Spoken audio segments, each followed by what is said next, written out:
हिंगोरजा वेझो 4 ॾींहं अॻु अगवा थियल केतू मारवाड़ी जी बाज़ियाबी लाइ शहरियुनि एहतिजाजी मुज़ाहिरो कयो। शहरियुनि चयो त अवेस लुक केतू मारवाड़ी खे अगवा करायो आहे। पुलिस कार्रवाई करण बदिरां सखड़ा आसरा पई ॾे। तफ़सील ॿुधाए रहियो आहे अब्दुल जब्बार चांग।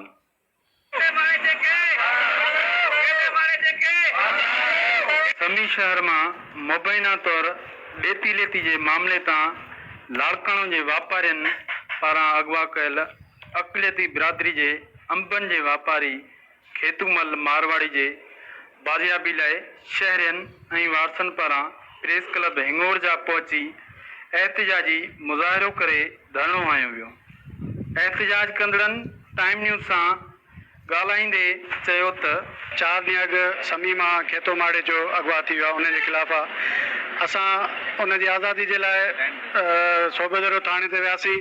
उते एसे जो हाशिम हिकिड़ो जंहिं असांखे मुसलसल 4 ॾींहंनि खां ब्लैकमेल पियो करे, सुबुह अचिजो शाम अचिजो, को बि उहो असांजी मदद नथो करे। उहो सिर्फ़ु इन जे करे अक़लियत आहिनि, ग़रीब आहिनि, ऐं मूंखे कुझु बि न करे सघंदा। पर आउं मीडिया जे ज़रिए उन ऐसे जो हाशिम हिकिड़े खे ॿुधाइणु चाहियां थो त अक़लियती बिरादरी पूरी सिंध आहे। ये सिंध जा असुल रहवासी आहिनि। असां सभु सिंधी भाइर मुस्लमान इन्हनि सां गॾु आहियूं।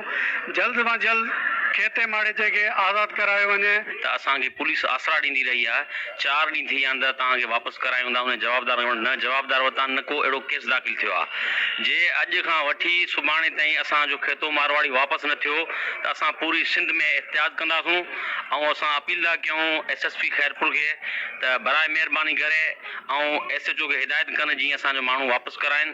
ऐं DIG सखर खे, IG सिंध खे, चेयरमैन बिलावल भुट्टो ज़रदारी साहब खे ऐं असांजा सिंध जा CM साईं मुरादरी शाह साहब खे समूरनि खे असां अपील था कयूं त न त असांजी माइनॉरिटी सुभाणे खां वठी पूरी सिंध में एहतियात थींदा। हिकिड़ो अॻाकड़ असां सुञातो आहे सॻियुनि जो आहे, अवेस लक मशहूरु आहे, उहो खणायो आहे। साईं लाड़काणे जा ॿिया दलाल उहे खणी आया आहिनि कार में ज़बरदस्ती करे।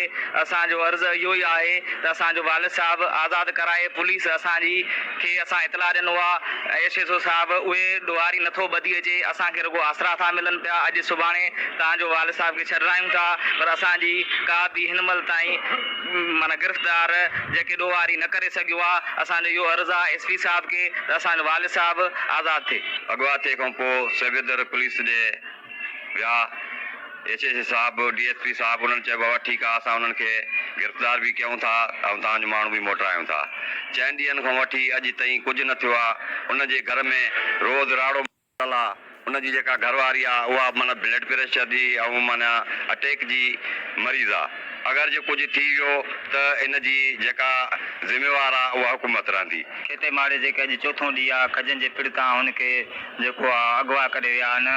अॼु चोथों ॾींहं खां वठी असां सूबेदारो पुलिस ॾे पंधु करे करे आसरा पई थी ॾे ऐं महिनत ॾिए थी त ही ड्रामेबाज़ आहिनि। ही माड़े ते असां 100 साल खां समी में रहंदड़ आहियूं।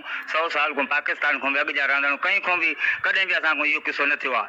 हिन महिल ताईं असांजो जेको मामे खे अगवा करे विया आहिनि, अॼु ॾींहं ताईं पुलिस असांजी मदद नथी करे। एहतिजाज कंदड़नि DIG सखर, SSP खैरपुर ऐं ॿियनि वसवरनि खां मुतालबो कयो आहे त अगवा थियल खेतूमल खे बाज़ियाब कराए वारसनि खे इंसाफ़ फराहम कयो वञे।